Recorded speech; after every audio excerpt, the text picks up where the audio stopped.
Struggling to pick the right crypto exchange?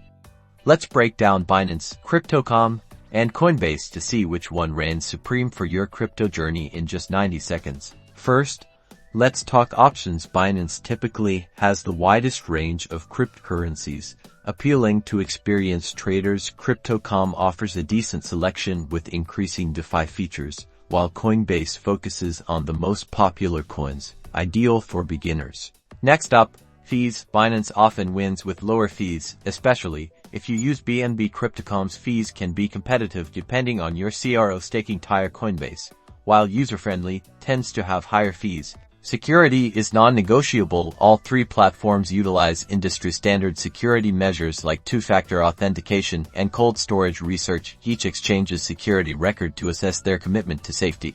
Now, user experience. Coinbase shines with its beginner-friendly interface. Crypto.com offers a mobile-first approach, while Binance's platform can be overwhelming for newcomers but offers advanced trading tools. Looking to earn passive income? All three offer staking options, but the available coins and APEs differ. Research which platform offers the best rates for the coins you're holding. So, Binance great for experienced traders, complex. Crypto.com solid middle ground, convenient. Coinbase perfect for beginners, higher fees. The best choice depends on your needs.